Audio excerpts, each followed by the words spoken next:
semua benda, apapun itu, yang memiliki suhu di atas 0, suhu mutlaknya ya, suhu mutlaknya itu di atas 0 Kelvin, itu disebut sebagai benda hitam atau benda yang dapat memancarkan maupun menyerap, meradiasi ataupun mengemisi radiasi. Oh ya, mengemisi radiasi dan juga menyerap radiasi. Oke, oh ya, ada ini lagi ya, jangan keliru ya.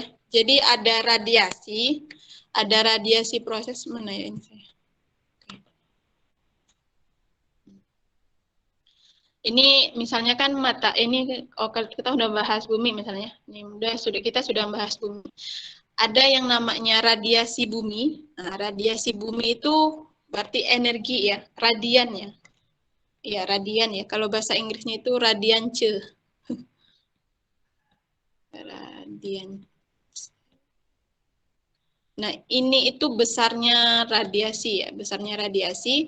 Kemudian prosesnya, proses perpindahan energinya itu disebut radiatif ya, radiasi begitu. Jadi ketika kita harus berhati-hati juga ya, radiation. Aduh, sorry ya. Nah, pokoknya radiation lah. Jadi radiasi yang merupakan apa namanya bendanya dengan radiasi prosesnya itu berbeda. Oke, lanjut lagi, itu tambahan ya. Kita masuk ke radiasi bumi. Ini temperatur rata permukaan bumi itu sekitar 10 derajat Celcius ya. Ini bukan di Indonesia ya, permukaan bumi ini ya. Jadi nanti ada yang bahas buku 10 ini 10 derajat Celcius begitu ya. Ini bumi. Kalau di kita sekitar 24 ya, 24 sampai 28-an lah begitu. Oke. Nah, maka sesuai dengan hukum pergeseran Wien itu masih ingat nggak? Ada yang masih ingat nggak? Hukum pergeseran Wien itu dia ya, ini lambang apa? Lambda ini kalau tentang radiasi dia bahas apa? Duh, jelek sekali.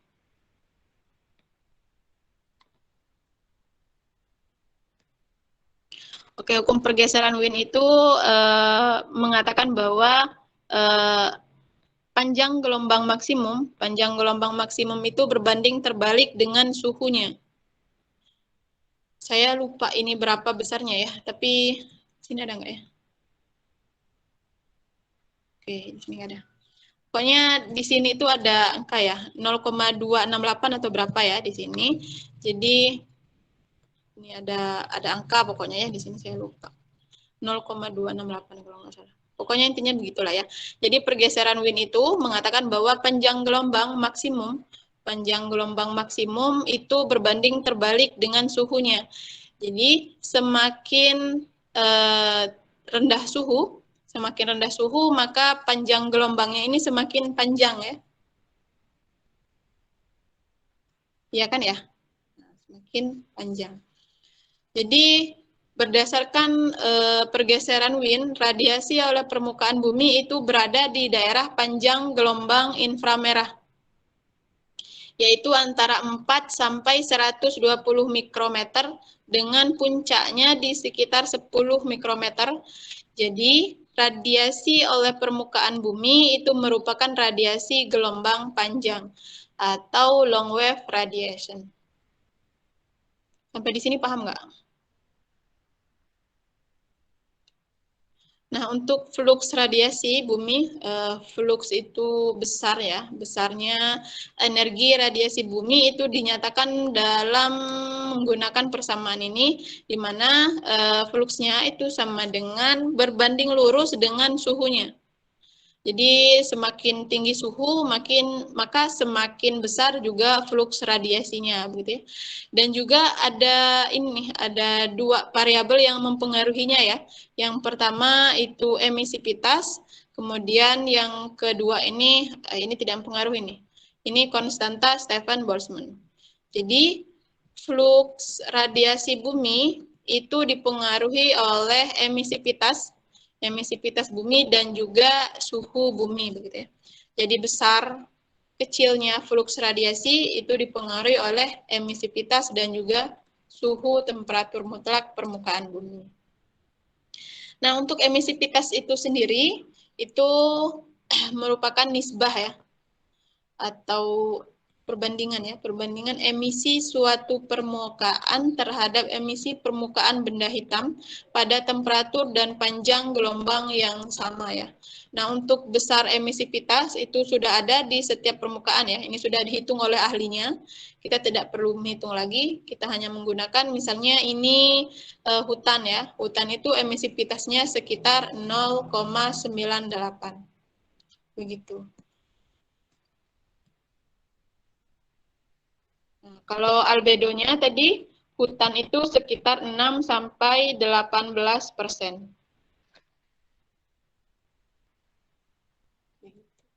Jadi kalau hutan dengan albedo sebesar 6 sampai 18%, itu apakah radiasinya yang diserap itu lebih tinggi dibandingkan dengan gurun pasir? Gimana? Kalau misalnya kita lihat dari tabel ini, hutan itu kan memiliki albedo 6 sampai 18% ya.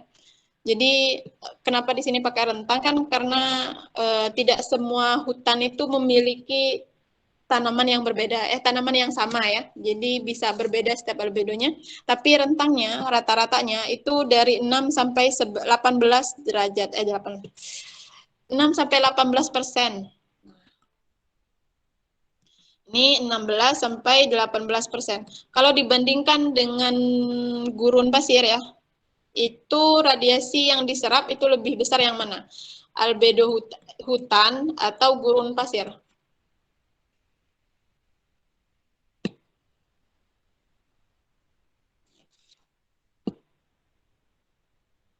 Uh, Sebentar. David Tegar Silaban. David Tegar Silaban. Iya, Bu. Nah, itu lebih besar yang mana? Radiasi yang diserap. Apakah hutan atau gurun pasir?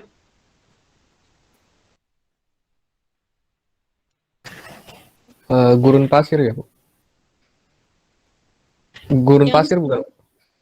yang diserap. Oh, hutan ya.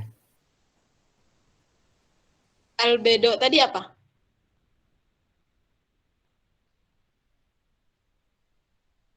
Albedo itu menentukan apa tadi, David?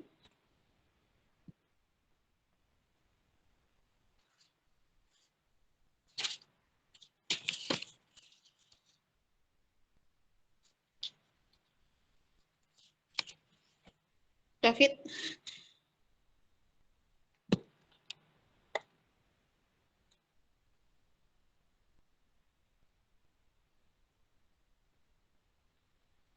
Menggambarkan ini, Bu. Menentukan panjang lebar cahaya. Panjang apa? Panjang lebar cahaya, Bu. Apa itu panjang lebar cahaya?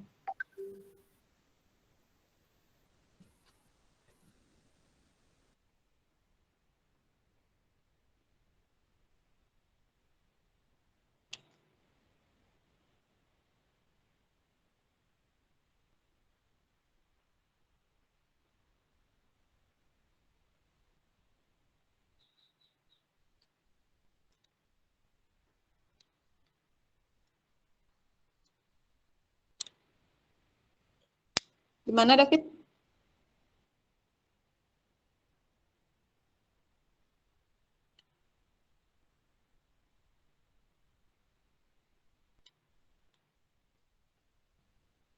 Albedo tadi apa?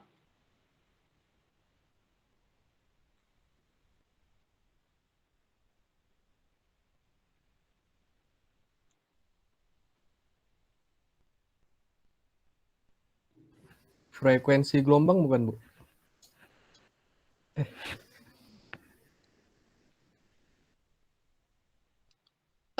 Yang lain? Izin menjawab, Bu.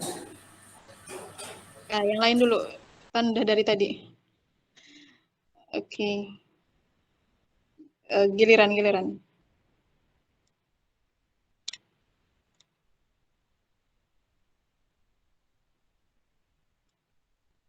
Oke, yang lain? Silakan. Yang belum ya.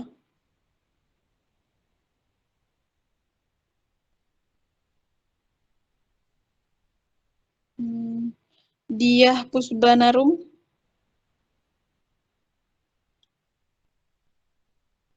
Oke, sebentar. Alfred. Diah dulu, Diah. Diah ada nggak?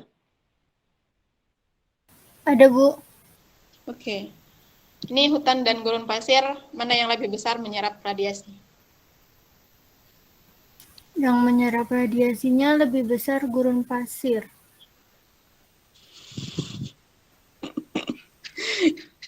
Kalian nggak? Hutan.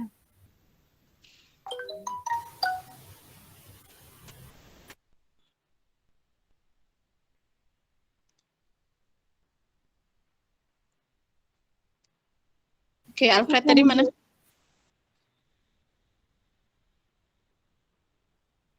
Ya, hadir Bu.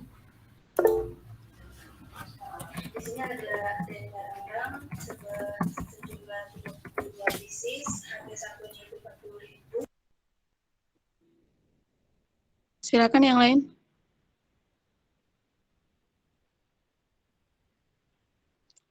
Yang menyerap radiasi itu yang mana? Yang lebih besar ya, hutan atau gurun pasir? Izin menjawab Bu. Siapa? Menurut saya yang lebih besar menyerap radiasi. Bentar, ini siapa teh? Oh, Alfred Elora 2 Bu. Oke, sip. Belum. Silakan. Iya. Jadi menurut saya yang lebih besar menyerap radiasi matahari itu hutan Bu. Alasannya hutan? karena kan hutan itu terdiri dari, ini setahu saya Bu. Jadi kan hutan itu terdiri dari beberapa tumbuhan ya.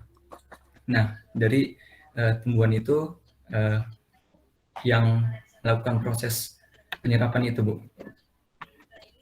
Gitu kira-kira konsepnya. Kalau menurut Alfred tadi yang besar itu hutan, karena di hutan itu ada tanamannya begitu ya, intinya ada tanamannya sehingga dia menyerap radiasi. Oke, ada yang lain nggak? Kita ini sedang membahas albedo ya. Kalau dilihat dari nilai albedonya, yang menyerap radiasi lebih besar itu yang mana? Hutan atau gurun pasir? Silakan.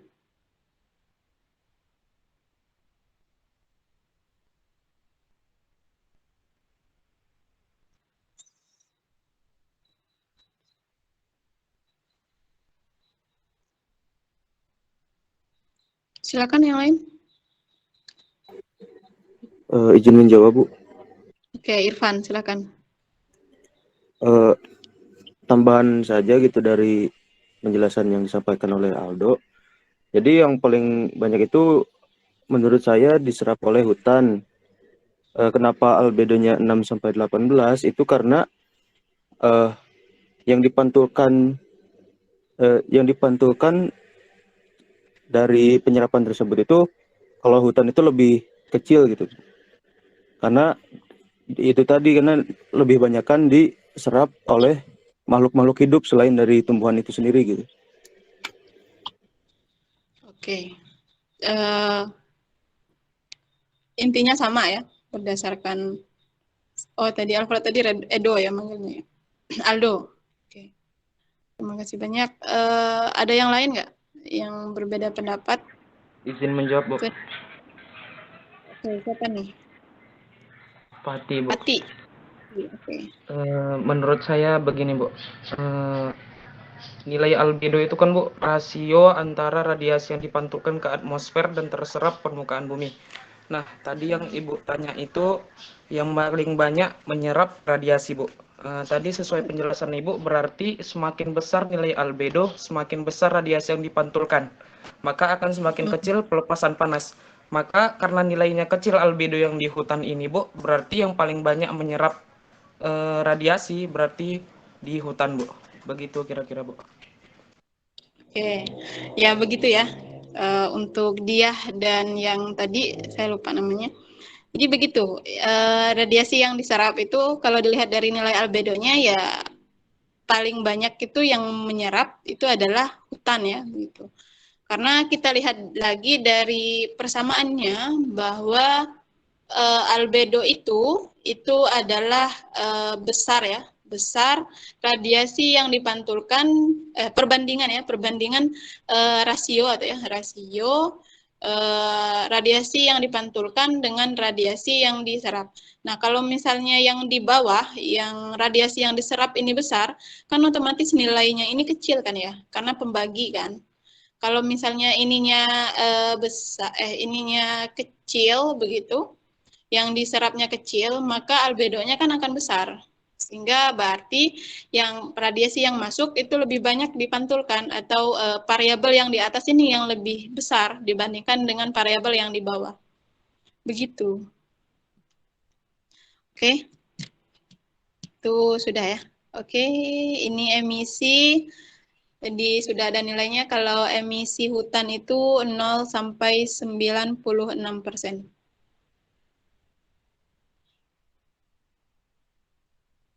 Kemudian, nah di sini ada yang namanya rata radiasi bumi ya, rata radiasi bumi atau long wave radiation. Nah, kalau misalnya kita lihat di sini, ini itu contoh rata radiasi bumi ya. Jadi outgoing long wave radiation itu adalah energi yang memancar dari bumi dalam bentuk radiasi termal inframerah dengan tingkat energi yang rendah.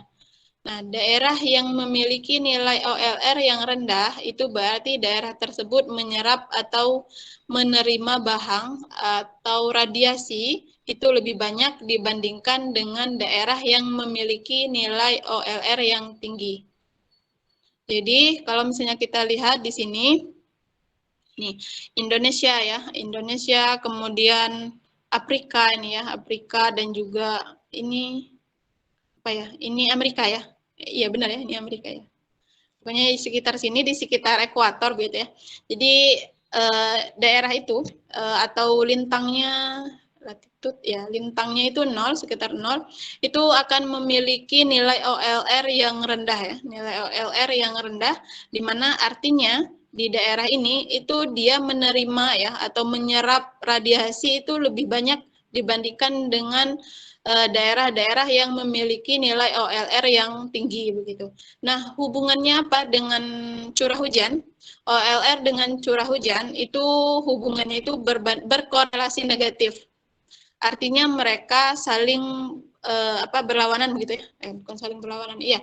Misalnya OLR-nya rendah, berarti daerah itu merupakan zona konveksi. Artinya di daerah itu akan mengalami surplus curah hujan atau curah hujannya sepanjang tahun itu termasuk tinggi begitu.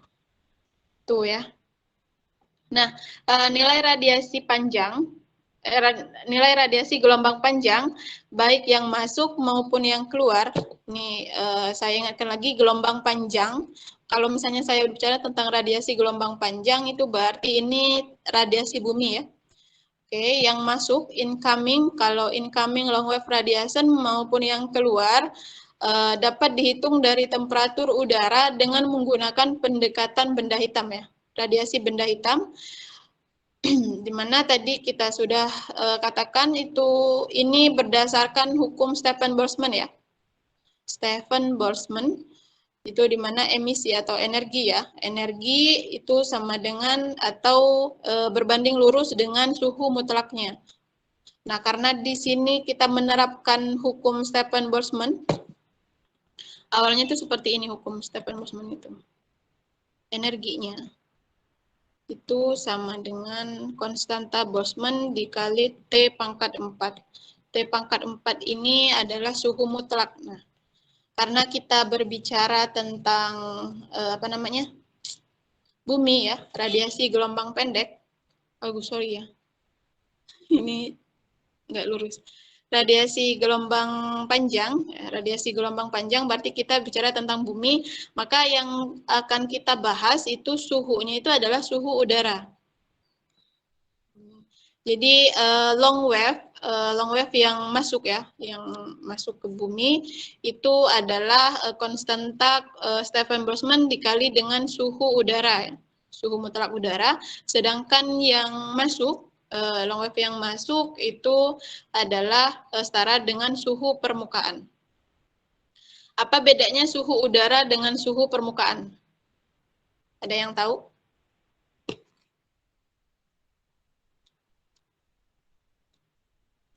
Oke, suhu udara, kalau suhu udara itu suhu di sekitar kita. Jadi suhu udara itu nanti terdiri dari partikel-partikel ya, suhu udara. Jadi di sekitar kita ini termasuk suhu udara. Nah, sedangkan suhu permukaan berarti itu permukaan bumi. Beda ya. Jadi kalau misalnya kita ibaratkan ini bumi begitu ya. Nah, ini bumi. Kalau yang suhu permukaan itu ya suhu yang ini. Nah, suhu di sekitar ini ya, di suhu permukaan. Nah, sedangkan yang suhu udara itu suhu di sekitar ini, di atas permukaan. Begitu. Oke, begitu ya, bedanya suhu udara dengan suhu permukaan. Oke, ada yang ingin ditanyakan tentang radiasi bumi dan juga radiasi matahari?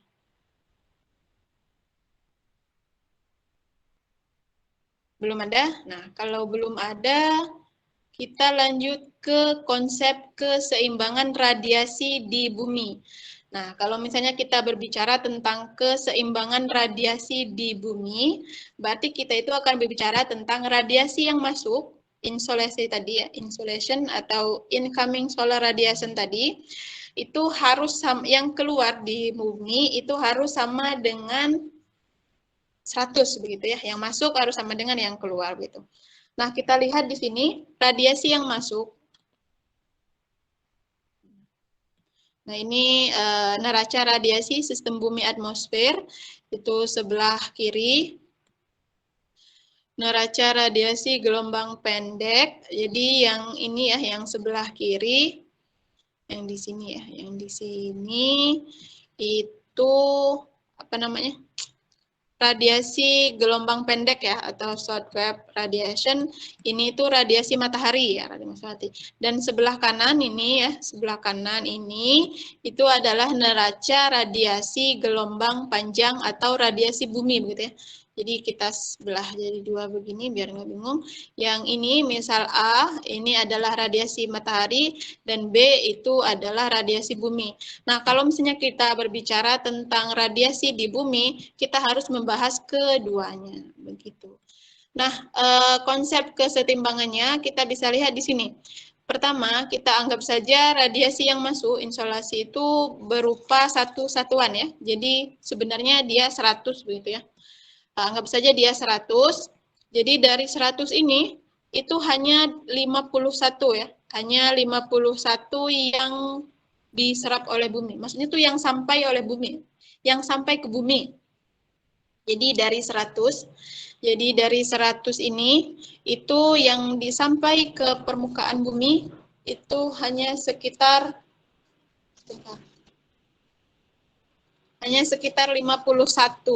51 satuan. Nah, sisanya berarti ini 49 ya. 49 itu akan diabsorpsi oleh uap air, oleh debu, oleh ozon begitu ya. Kemudian 3-nya itu diabsorpsi oleh awan. Kemudian ada yang di scattering ya, yang dikembalikan lagi ya, dikembalikan lagi ke atmosfer itu sebesar 6 satuan. Kemudian direfleksi ya, direfleksikan oleh oleh awan ya. Oleh awan itu sebesar 20 ya. Kemudian yang dipantulkan oleh permukaan ini permukaan bumi maksudnya itu ya, sebesar 4 satuan. Nah, kalau misalnya kita hitung ya, baik yang diabsorpsi maupun yang di scattering maupun yang direfleksikan lagi itu akan sebesar 100 satuan. Gitu. Oke. Sebentar. Iya ya benar ya. 100 ya. 51 ditambah ini. Kemudian itu tadi radiasi matahari ya. Nah, kita sudah selesai dari yang atas. Nah, sekarang yang bawah radiasi bumi. Nah, radiasi bumi 50 satuan ini 50 satuan ini nanti akan ya anggap saja akan diolah lah ya, akan diolah oleh bumi. Nanti sebentar.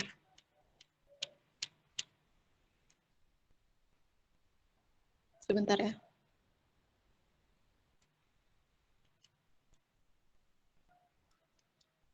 Oke.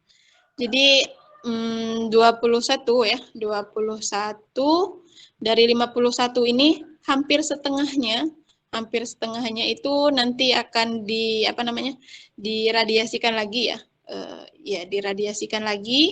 Diradiasikan lagi ke permukaan, kemudian akan radiasi yang dari bawah itu akan diabsorpsi ya oleh H2O dan juga CO2 begitu ya. Kemudian ada yang sampai ke atmosfer bebas ya, free atmosfer begitu.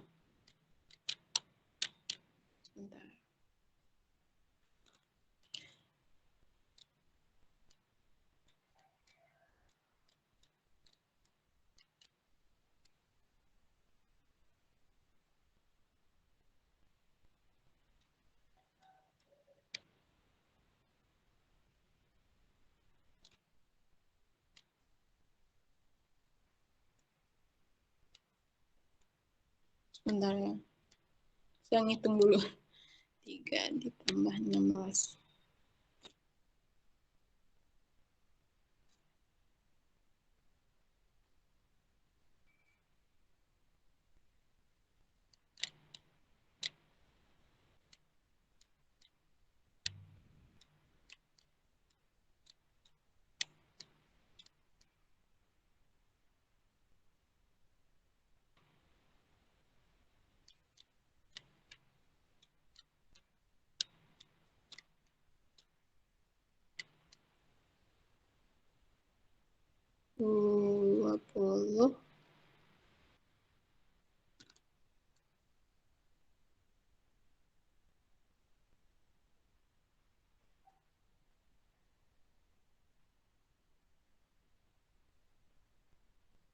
Oke, salah.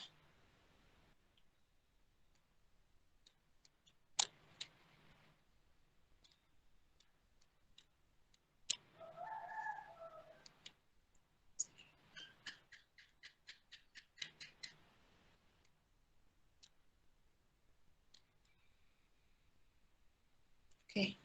Nah, kita lanjut lagi. Tadi yang bumi ini, yang matahari sudah ya. Jadi yang masuk 100, jadi setengah plus 1, itu 51. 51 itu akan diserap oleh bumi, kemudian yang lain itu akan diabsorpsi oleh uap air, ada ozon, ada debu, kemudian diserap oleh awan begitu ya. Kemudian ada juga yang langsung di scattering, langsung dipantulkan ya. Langsung dipantulkan ke troposfer atas begitu, kemudian ada yang direfleksi oleh awan dan juga oleh permukaan. Kemudian 51 ini nanti akan diolah, yang masuk ke permukaan bumi ini akan diolah oleh bumi ya, bahasanya diolah, sebenarnya itu bukan diolah sih, ada yang namanya radiatif dan konvektif equilibrium ya, tapi kita di sini pakai bahasa diolah saja ya, karena di SAP itu membahas itu butuh 1 mata kuliah ya, begitu. Nah, dari 51 itu nanti itu 21 ya, 21 itu akan diteruskan begitu ya, akan keluar itu yang 21 berupa radiasi ya, maksudnya itu perpindahan energinya itu secara radiasi, sedangkan yang 23 sama 7 itu berbentuk sensibel dan latent heat. Begitu. Nah, seharusnya ini yang masuk harus sama dengan yang keluar ya. Nah, kalau misalnya kita perhatikan di bumi dari matahari ya, matahari ini 100 ya. kita tidak tahu pokoknya prosesnya bagaimana, yang keluar nanti harus sama dengan 100 juga. Nah, jadi walaupun di bumi ini hanya sampai 51, tapi nanti yang keluar ya, outgoing infrared radiation itu harus sebesar 100 ya. Di sini 6, ada 38, kemudian ada 26 ditambah sensible dan juga latent heat. Nah, jadi di sini yang masuk itu 100, kemudian melalui proses di permukaan bumi itu yang keluar nanti yang outgoing infrared radiation itu nanti harus 100. Begitu. Nah, bagaimana kalau misalnya yang masuk 100 kemudian yang keluar ini cuman 80 gitu ya. Nah, itu bisa saja terjadi ya. Itu bisa saja terjadi seandainya ada terganggunya lapisan ozon kita, kemudian ada perubahan iklim yang terus-menerus ya. Dampaknya apa? Dampaknya itu ada kenaikan suhu permukaan ya, bukan suhu permukaan, suhu udara ya. Suhu udara itu ya satu. Kemudian yang kedua itu nanti ada namanya climate change, perubahan iklim yang nanti akan mempengaruhi di segala bidang ya, salah satunya di kehutanan. Begitu. Kemudian ini ada di bumi ini ya, ini neraca skema neraca bahang permukaan. Jadi yang ini tadi ya, ini yang di kanan ya, berarti yang di kanan ini jadi radiasi ini ya, radiasi matahari, ini matahari ya, ini radiasi yang masuk, kemudian nanti ada yang dikeluarkan ya, dan dipancarkan lagi, tadi kan direfleksikan lagi oleh permukaan, kemudian ada juga long wave radiation atau radiasi ya, radiasi bumi begitu yang masuk, kemudian ada yang keluar, kemudian ada latent heat dan sensible heat. Nah, masih bingung latent heat dan sensible heat ya. Latent heat ini nanti yang akan menjadi hujan ya, yang akan menstimulus ya, akan menjadi penyebab adanya awan yang mengandung hujan begitu, mengandung curah hujan gitu ya, atau zona konveksi begitu. Sedangkan kalau latent heat ini adalah panas yang kita rasakan ya, panas yang kita rasakan sehari-hari. Nah, ini adalah neraca ya, atau keseimbangan ya, keseimbangan bahang ya, di mana dt per dt, T besar per T kecil, itu harus sama dengan SW, short wave, kemudian long wave-nya, kemudian latent heat, sensible, dan juga ada pengaruh dari interaksi di permukaan air. Begitu. Itu konsep kesetimbangan radiasi di bumi. Jadi konsep kesetimbangan radiasi di bumi itu dipengaruhi oleh radiasi gelombang panjang atau radiasi matahari, kemudian radiasi bumi, kemudian ada latent heat, sensible heat, dan juga ada proses internal di bawah permukaan air. Jangan bilang di bawah permukaan air itu tidak mempengaruhi ya. Jadi permukaan air, karena kita itu bumi kita itu ini ya, hampir 1/3-nya itu lautan, maka proses internal di bawah permukaan bumi itu juga sangat mempengaruhi. Karena apa? Permukaan air itu salah satu wadah, bukan wadah sih, tempat ya, atau permukaan yang cukup banyak menyerap CO2. Begitu kan, disitulah alasan kenapa proses internal di bawah permukaan air itu dimasukkan sebagai faktor yang mempengaruhi neraca bahang permukaan. Nah, ketidakseimbangan radiasi di bumi itu bisa terjadi, misal kita proses internal di permukaan air itu terganggu, kemudian besarnya radiasi yang dipantulkan kembali itu terganggu. Nah, itu salah satunya penyebab dari perusak ketidakseimbangan itu adalah manusia ya, atau antropogenik, yaitu hal-hal yang dipengaruhi oleh aktivitas manusia ya. Contohnya penebangan hutan, kemudian pembukaan lahan dengan membakar dan sebagainya itu. itu akan merusak kesetimbangan. Dampaknya apa? Kalau misalnya kesetimbangan kita terganggu, ya pertama itu perubahan iklim ekstrim ya, iklim ekstrim yang kedua, kemudian yang ketiga apa ya, melelehnya es di kutub dan sebagainya lah, pokoknya banyak sekali. Oke, dari kesetimbangan radiasi ada yang ingin ditanyakan nggak? Aku izin masuk, Bu. Silakan. Aku mengingatkan untuk jadwal kuliahnya sudah lewat 20 menit ini. 10 menit Oh iya. dari jadwal sudah. Oke. Oke, satu slide lagi ya. Jadi, nah, ya benar ini. Jadi kita tadi sudah berbicara tentang kesetimbangan radiasi secara umum ya di permukaan bumi kita. Radiasi, konsep kesetimbangan radiasi di bumi. Nah sekarang kita mau melihat radiasi di sekitar tanaman yang ada di hutan ya. Misalnya ini itu sawit ya kalau nggak salah. Ya benar ini sawit. Kalau misalnya kita lihat di apa namanya di atas kanopi. Kalian mungkin lebih paham dari saya ya kanopi itu apa. Sudah paham ya? Makan ya. Ya, jadi kalau kita lihat di sini ya, di sini ada nitrogen ya, ada nitrogen dan juga radiasi. Yang biru itu radiasi, yang hijau itu ada nitrogen begitu ya. Nah, yang biru kalau misalnya kita lihat di sini ya, di sini semakin dia tinggi ya, semakin tinggi begitu ya, semakin tinggi pohon ya.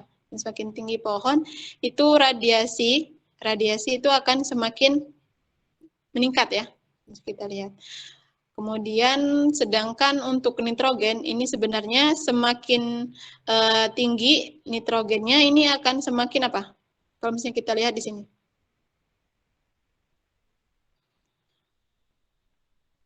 Ini nitrogen itu yang hijau ya. Jadi kalau misalnya kita lihat di sini di ketinggian 10 meter dia di sekitar 3, ya 3, berapa nih 3,2 misalnya ya. 3,3 lah. Kemudian di 6 meter itu 3,3, kemudian 4 meter itu dia tinggal 3 milimol per gram gitu. Nah, berarti kita bisa lihat bahwa nitrogen kalian juga pasti lebih paham ya, nitrogen terhadap tanaman itu apa fungsinya ya. Nah, jadi kalau misalnya kita lihat di nitrogen itu sepanjang ketinggian, jadi dia itu berubah terhadap ketinggian. Semakin rendah itu nitrogennya juga semakin menurun ya. Berbanding terbalik dengan radiasi, dia semakin tinggi itu semakin besar radiasi yang diterima begitu.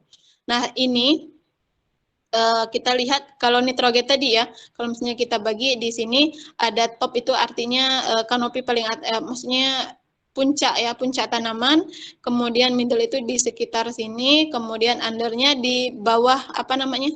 Di bawah pohon-pohonannya, di bawah daun-daun inilah pokoknya. Kalau misalnya kita lihat dia berubah begitu ya. Itu saja hari ini ya. Banyak sekali saya ini. Oke, besok itu katanya ada praktikum ya. Ya, pertemuan selanjutnya itu ada praktikum